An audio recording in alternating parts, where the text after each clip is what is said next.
আমাদের one day suspense YouTube চ্যানেলের প্রতিদিনের গল্পের আসরে আজ রবিবার থাকছে সানডে স্পেশাল স্টোরি। প্রখ্যাত লেখক সরজিৎ ঘোষের লেখা একটি ছোট গল্প, ধর্মযুদ্ধ। কদিন ধরে এই শরীরটা ভালো যাচ্ছে না সুজাতার, কোমরের ব্যথাটাও বেড়েছে। এদিকে আজকাল কি যেন সব চিন্তা করে, এক মনে কোনো একটা জিনিসের দিকে তাকিয়ে থাকে তো তাকিয়েই থাকে। টাইমে ওষুধটাও ঠিক করে খায় না। আবিরের সাথে এই নিয়ে ঝামেলাও হয়। অফিস থেকে ফিরে আবির মায়ের ঘরে এসে আগে খোঁজ নিয়ে যায় মা ঠিকমতো ওষুধ খেয়েছে কিনা। এই তো সেদিন ওষুধ খায়নি বলে কি ঝামেলা। ওষুধের পাতাটা দেখিয়ে আবির বলে উঠল, মা তুমি আজও ওষুধ খাওনি? ভুলে গেলে কি করবো? ওষুধ না খেলে চলবে কি করে? তুমিও নিজেও টাইম মতো খাবে না, নন্দিনীও যে দায়িত্ব নিয়ে তোমাকে ওষুধটা খাওয়াবে তুমি সেটাও করতে দেবে না। হ্যাঁ, আমি তো আর বাচ্চা মেয়ে নয় যে নিজে করতে পারবো না। এই সামান্য ওষুধটা নিজে নিয়েই খেতে পারি, কিন্তু ভুলে গেলে কি করব? আবির আজও বুঝে উঠতে পারেনি নন্দিনীর সঙ্গে সুজাতার সম্পর্ক ঠিক কেমন। নন্দিনী মানে আবিরের বউ। যত দিন যায় সুজাতা দুর্বোধ্য হয়ে উঠছে আবিরের কাছে। তবে সুজাতার সাথে কথায় পেরে ওঠা মুশকিল। সঠিক কথা বোঝাতে গেলেও কিছু না কিছু একটা বুঝিয়েই দেয়। হ্যাঁ, আবির ভালো কিছু কথা বলতে গেলেও এমন সেন্টু দিয়ে কথা বলবে আবির চুপ করে যায়। সুজাতা তখন বলে, হ্যাঁ এখন তো তুই বলবি, তোর বাবা আমাকে কখনো ধমক মেরে কথা বলতো না, শেষে কিনা পেটের ছেলের কাছে এত কথা শুনতে হচ্ছে। বাবা মারা যাওয়ার পর থেকে মায়ের আচরণটা একটু বদলেছে, সেটা বুঝতে পারে আবির। কোন কথা কি যে মানে করে বসে থাকে কখন কে জানে। মন ভালো থাকলে অনেক কথা বলে, তা না হলে নিজের মতোই চলে সুজাতা। সুজাতার এই নিজের মতো করে চলাটা ছোট থেকেই দেখে আসছে আবির। সুজাতা বিছানায় বসে গল্পের বই পড়ছে। টিভি থাকলেও সিরিয়াল দেখাটা সুজাতার ঠিক পছন্দ নয়, তবুও খেতে বসে ওই যতটুকু চোখ যায়। রাতে 9টা থেকে পর পর দুটো সিরিয়াল দেখে নন্দিনী। টিভির দিকে চোখ না দিলেও কানে কথাগুলো আসে সুজাতার। মাঝে মাঝে গজগজ করতে করতে নিজের মনেই বলে, সিরিয়ালে কি যে সব দেখে, বাড়িতে বউ থাকতে আরও একটা বউ, যত সব নোংরাম, এসব দেখেই তো উচ্ছনে যাচ্ছে। সুজাতার এমন কথায় নন্দিনী অত গুরুত্ব দেয় না। হেসে হেসেই নন্দিনীও বলে, তবু তো সবাই দেখছে বলুন। সে যাই হোক, নন্দিনী সুজাতার ঘরে আসে। সুজাতা সন্ধ্যের দিকে বই পড়ার অভ্যেস তৈরি করেছে আজকাল। শাশুড়ির কাছে এসে শান্ত স্বরে বলে, এতটা পড়া হয়ে গেছে? দুদিনই তো পড়া শেষ করে ফেলবে দেখছি। সুজাতা কোনো উত্তর দেয় না, এক মনে পড়েই যাচ্ছিল। 2 মিনিট পর বইয়ের পাতা থেকে চোখটা সরিয়ে সুজাতা জিজ্ঞাসা করে, কিছু বলবে? সেরকম কিছু না, কাল বিকেলে ডাক্তারের অ্যাপয়েন্টমেন্ট করা হয়ে গেছে, বিকেল 4টের সময় দিয়েছে। এত দিন থাকতে কালকেই করতে হলো? কাল আমার একাদশীর ব্রত, তুমি জেনে শুনে অ্যাপয়েন্টমেন্ট নিলে? তা কেন, ডাক্তারবাবু কদিন থাকবেন না, উনি বাইরে যাচ্ছেন, ফিরতে 10-12 দিন তো টাইম লাগবেই। তাই মনে হয় দেখি নেওয়াই ভালো। আপনার কোমরের ব্যথাটাও তো কমছেও না। কোমরের আর কি দোষ, সব দোষ আমার কপালে। যা করেছো ভালোই করেছো, আজকাল আমাকে জিজ্ঞাসা করে তো কিছুই করো না। সুজাতার এমন কথায় খারাপ লাগলেও কিছু বলতে পারে না নন্দিনী। নন্দিনীও বোঝে সুজাতার মানসিক অবস্থার কথা। বিয়ের আগে নন্দিনী কত কি ভেবেছিল, শাশুড়িকে নিজের মা হিসেবে পাবে। শাশুড়িকে মা হিসাবে সেভাবে পাওয়া হয়নি যেমনটা মা মেয়ের সম্পর্ক হয়। বিয়ের পর থেকে নন্দিনী এ বাড়িতে একটু ভয়ে ভয়ই থাকে। সুজাতা মুখে কিছু না বললেও মাঝে মধ্যে এমন কিছু আচরণ করে নন্দিনী বোঝে সুজাতা হয়তো মন থেকে এখনো মেনে নিতে পারেনি। আবার কখনো এত ভালো ব্যবহার করে, তখন নন্দিনী মনে মনে ভাবে এমনটাই তো সে চেয়েছিল। দরকারি কথাগুলো সেরে নন্দিনী সুজাতার ঘর থেকে বেরিয়ে আসে। নন্দিনীর আজ অনেক কাজ। রাতে একটু চিলি চিকেন বানাবে নন্দিনী। আবির খেতে খুব ভালোবাসে। পরের দিন একাদশীর দিন সব কিছুই নিরামিষ। রাতের দিকে রান্নাটা এখন নন্দিনী করে। মাসখানেক হলো রাতের বেলা রান্নাঘরে ঢোকে না সুজাতা। সকালের রান্নাটার দায়িত্ব সুজাতার, টুকটাক হেল্প করে দেয় নন্দিনী। সেটা নন্দিনী নিজের ইচ্ছেতেই করে, না করলেও সুজাতার কিছু যায় আসে না। সুজাতা কখনো অভিযোগও করে না। আবিরের পছন্দের চিলি চিকেন বানালেও সুজাতার জন্য পনির বানিয়েছে নন্দিনী। 7 বছর হলো সুজাতা চিকেন খাওয়া ছেড়েছে। মলয় সুজাতাকে বলতো, এই বয়স থেকেই চিকেন খাবে না, মাটন খাবে না, তাহলে খাবেটাই বা কি? কেন, খাওয়ার জিনিস বলতে চিকেন আর মাটন ছাড়া কিছু নেই নাকি? পাশ থেকে আবিরও মলয়ের কথায় সায় দিয়ে বলতো, বাবা তো ঠিকই বলেছে, প্রোটিনের দরকার আছে শরীরে, তাই চিকেন খাওয়াটাও দরকার মা। চিকেন খেতে ভালোবাসতো মলয়। নিজে না খেলেও মলয়ের জন্য চিকেন বানিয়ে দিত সুজাতা। আবিরটাও হয়েছে বাবার মতো, চিকেন খেতেই ভালোবাসে বেশি। রাতে ডিনার টেবিলে একদিকে সুজাতা, অন্যদিকে আবির। রাতে সকলেরই রুটি চাই। সুজাতাকে 2 পিস রুটি আর পনিরের তরকারিটা আলাদা করে একটা বাটিতে দিয়ে নন্দিনী বলল, পনির কিন্তু অনেকটাই আছে মা, লাগলে বলবেন। আজকাল সুজাতাকে ডায়েট মেনেই চলতে হয়। সুগার ধরা পড়েছে, অনেক কিছুই খাওয়া নিষেধ। সুজাতা তরকারির বাটিটা টেনে নিয়ে বলল, না থাক, এতেই হয়ে যাবে। আবিরও খেতে খেতে টিভির রিমোটটা নন্দিনীকে দিতে বলে। কোথায় একটা বিস্ফোরণ হয়েছে সে খবরটাই দেখবে। নন্দিনী বলে উঠল, ওসব পরে দেখো, এখন আমি এই সিরিয়ালটা দেখে নিই। আবির আর এই নিয়ে কথা বাড়ায় না। কথা বাড়ালেই সুজাতাও 2 কথা শোনাবে। চুপচাপ খেতে থাকে। সুজাতার খাওয়া প্রায় শেষের দিকে। আজ পনিরটা বেশ ভালো রান্না করেছো দেখছি। কথাটা বলেই খাওয়া শেষ করে সুজাতা উঠতে যাবে। ঠিক সেই সময় নন্দিনীও সুযোগটা কাজে লাগিয়ে নিয়ে সুজাতার দিকে তাকিয়ে বলে, একটা কথা আপনাকে বলার ছিল মা। বলার ছিল যখন, তখন বলেই ফেলো। এবারে আমাদের বিবাহবার্ষিকীর দিন আমরা নিজেদের মধ্যে একটা ঘরোয়া অনুষ্ঠান করতে চাইছি। আপনি কি বলেন? তুমি ভাবলে কি করে? তুমি জানো ওই দিনটা কি? জানি মা, তারপরেও মুখে আসে তোমার ভর্তি আনন্দটাই সব। বুঝতে পারছো আমার মনের অবস্থাটা?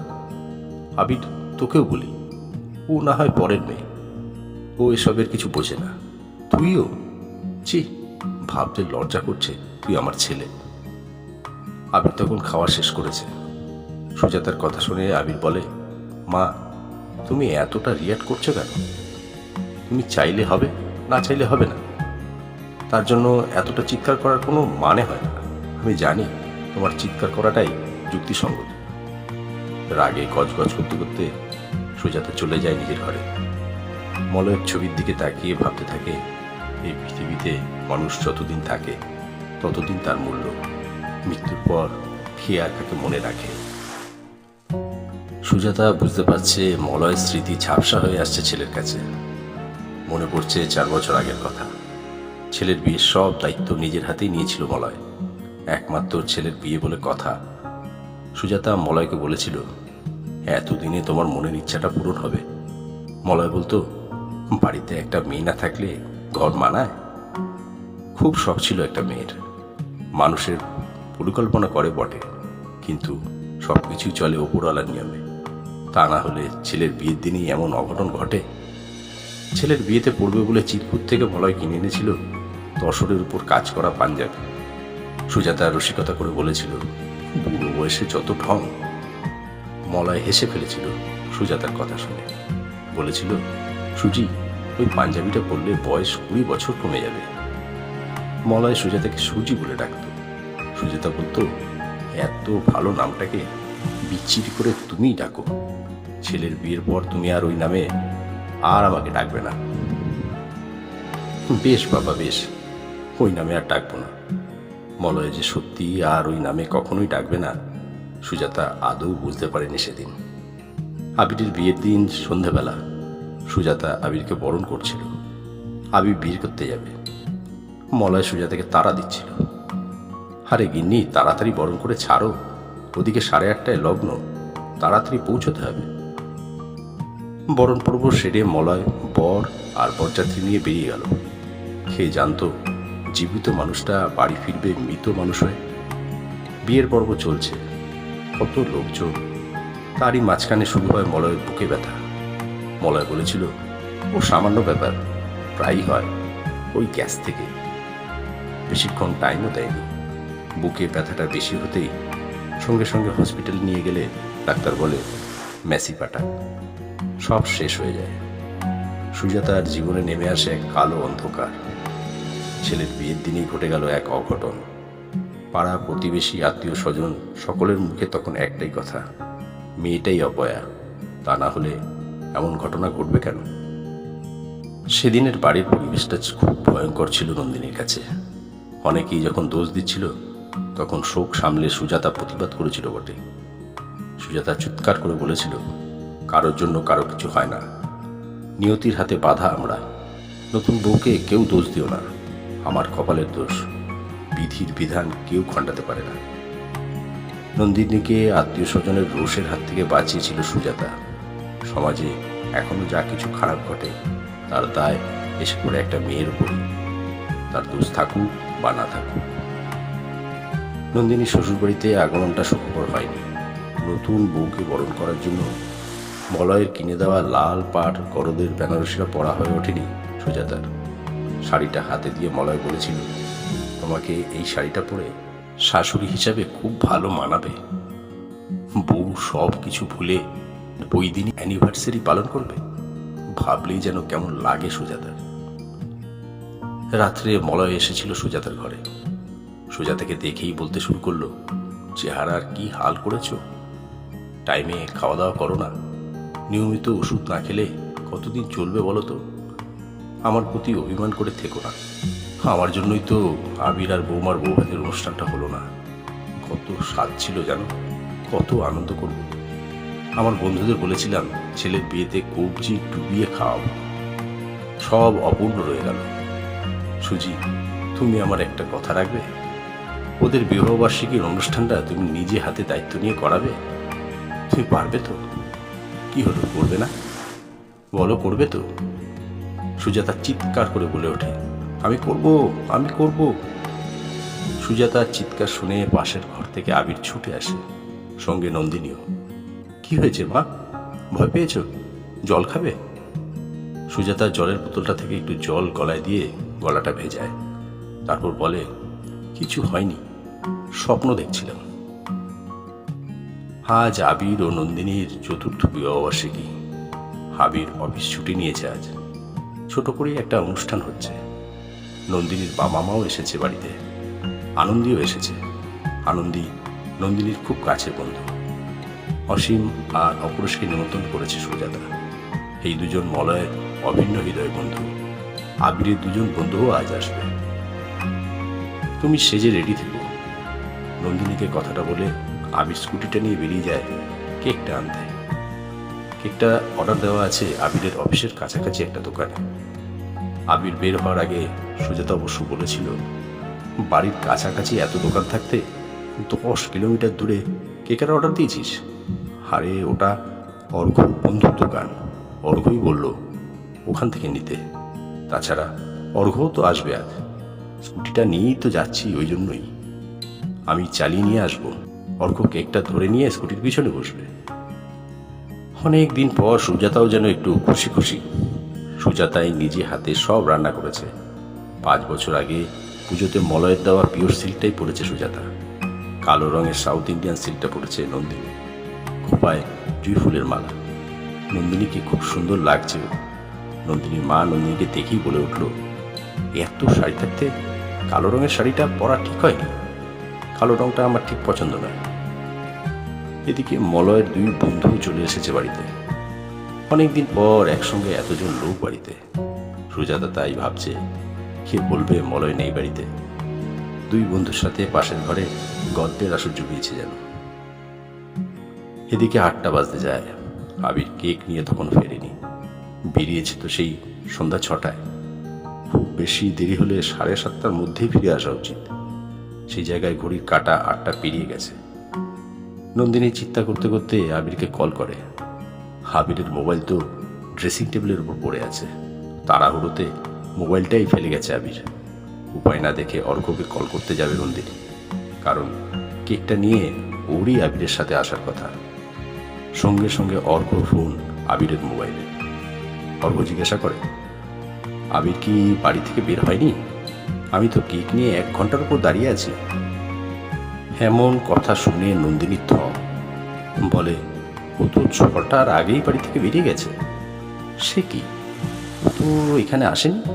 তাহলে গেল কোথায়? পাশেই ছিল সুজাতা। নন্দিনীর চোখে মুখে ভয়ের ছায়া তখন। সুজাতা জিজ্ঞাসা করলো, নন্দিনী বলে, ও এখনো পৌঁছায়নি কেকের দোকানে? পৌঁছায়নি? এই কেমন কথা? ঘড়ির কাঁটা তখন 8:30টার ঘর পেরিয়ে 9টার ঘরে ঢুকবে। এদিকে নন্দিনীর মনে অস্থিরতার ছাপ। কোনোভাবেই আবিরের সাথে যোগাযোগ করার উপায় নেই। বাড়িতে যে কয়জন গেস্ট আছে তারাও বাড়ি যাওয়ার জন্য উদ্গ্রীব। নন্দিনীর মা বলে, আমি ওদিকটা দেখে নিয়েছি, ওনাদের খাওয়া দাওয়ার ব্যবস্থা করে দিচ্ছি, তুই এদিকটা দেখ। আবিরের কোনো হদিশ পাওয়া যাচ্ছে না। নন্দিনী আর সুজাতা দুজনেই একে ওকে কল করতে থাকে। ওদিকে অর্ঘ বলল, আমি খোঁজ নিয়ে দেখছি। ঘড়ির কাঁটা থেমে থাকছে না আর। 10টার পর 10:30 হয়। কেউ বলতে পারছে না আবির কোথায়। নন্দিনীর সুন্দর করে সেজে ওঠা মুখটা কেমন ফ্যাকাশে হয়ে উঠেছে। তাহলে কি কোনো অঘটন ঘটল? সন্ধ্যের পর থেকে মনটা বড় কু গাইছিল। সিঁদুর কৌটোটা হাত থেকে মেঝে পড়ে যেতে বুকটা ধরাস করে উঠেছিল নন্দিনীর। নন্দিনী ভেবে কুল কিনারা পাচ্ছে না। নন্দিনী ভাবতে থাকে, মা হয়তো ঠিক কথাই বলেছিল, কালো রঙের শাড়িটাই কি? সেসব ভাবতে গিয়ে নন্দিনী যেন সব শক্তি হারিয়ে ফেলছে। সুজাতাকে বলে, আমার ভীষণ ভয় করছে মা। সুজাতাও বলে, মনকে শক্ত করো, ঈশ্বরকে ডাকো। ঘড়িতে তখন 11টা। অর্ঘ ফোন আসে আবিরের ফোনে। মোবাইল রিং হতেই নন্দিনী ছুটে যায়। নন্দিনীর বাবা ততক্ষণে রিসিভ করে বলে, আমি নন্দিনীর বাবা। ওপাশ থেকে অর্ঘ ফোনে বলে, পাগুইয়াটির কাছে আবিরের স্কুটিটা পাওয়া গেছে। সন্ধ্যে 7টা নাগাদ একটা অ্যাক্সিডেন্ট হয়েছে গুরুতর। শুনছি তো একটা 27-28 বছরের ছেলে। আশঙ্কাজনক অবস্থায় পিজি হসপিটালে নিয়ে গেছে। পুলিশের থেকে এই খবরটা জাস্ট পেয়েছি। স্কুটিটা এখনো একটা চায়ের স্টলের পাশে রাখা আছে। পারলে আপনিও চলে আসুন পিজি হসপিটালে, আমিও ওখানে যাচ্ছি। এমন খবর শুনে নন্দিনীর বাবার সঙ্গে সঙ্গে বেরিয়ে যায়। নন্দিনী হাউমাউ করে কেঁদে ওঠে। নন্দিনী কাঁদতে কাঁদতে বলে, এমন দিন তো দেখতে চাইনি আমি, চাই না এমন অ্যানিভার্সারি। আবিরকে এখনো নিয়ে এসে দাও। সুজাতাও যেন নিশ্চুপ হয়ে গেছে। কি বা বলবে ভেবে পায় না। মনে মনে নিজেকে দোষ দিতে থাকে মলয়কেও। মলয় কি এমনটাই চেয়েছিল? এই নাকি সে বুম্মাকে মেয়ের মতো ভালোবাসে? মেয়েটার জীবন থেকে আলোটা কেড়ে নিতে পারলো মলয়? মলয় কি এতটাই খারাপ? সুজাতা নন্দিনীর কাছে গিয়ে বসে।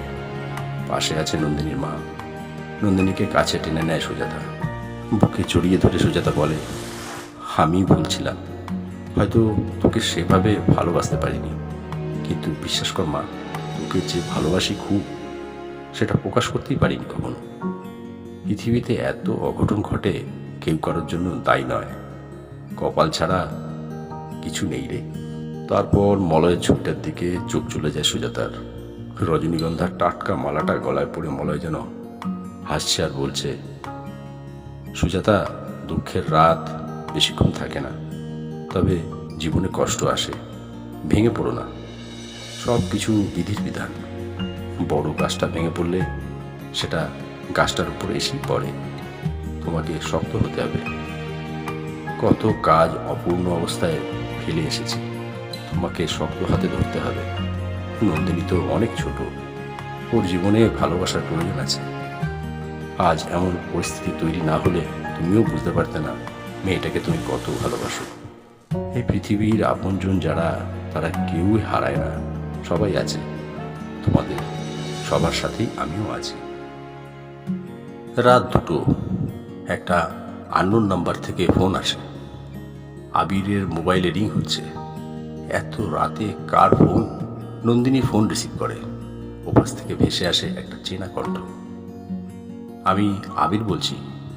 I am so sorry Nandini, আমাকে ক্ষমা করো। ফোনটা করতে অনেক লেট হয়ে গেল। ঠিক সময়ে ওকে নিয়ে হসপিটালে পৌঁছাতে না পারলে ওকে হয়তো বাঁচাতে পারতাম না। অ্যানিভার্সারির কথা মনে ছিল, কিন্তু নিজের কর্তব্য থেকে সরে আসতেও পারি। তোমার মতোই আরেকজন, ধরে নাও তোমারই বউ, এই 7 মাস হলো ওদের বিয়ে হয়েছে, রিকোয়েস্ট করছিল, দাদা তাড়াতাড়ি একটু হসপিটাল নিয়ে চলো, আমার স্বামীকে বাঁচাও। হয়তো না করলেও পারতাম। একটা অ্যানিভার্সারির আনন্দে আমরা হয়তো মশগুল হয়ে থাকতাম, অন্যদিকে তখন বিসর্জনের বাজনা বাজত। মেয়েটা জীবনের রংটাই হারিয়ে ফেলত। আমাদের আনন্দের কিছুটা মুহূর্ত হয়তো হারালাম ঠিকই, জীবনের অনেকটা আনন্দ সঞ্চয় করেও তো নিলাম। অনেকটা আনন্দ করব আগামী বছরে, কথা দিলাম নন্দিনী। চিন্তা করো না, আমি ঠিক আছি, সকালেই ফিরছি। গল্পটা শুনে ভালো লাগলে নির্দ্বিধায় লাইক, কমেন্ট এবং শেয়ার করুন। একটা লাইক তো আশা করতেই পারি। আপনার মূল্যবান মতামত জানাতে ভুলবেন না। শুনতে থাকুন, ভালোবাসতে থাকুন। নিয়মিত নতুন নতুন গল্প শুনতে আজই আমাদের YouTube channel one day suspense subscribe করুন। নমস্কার।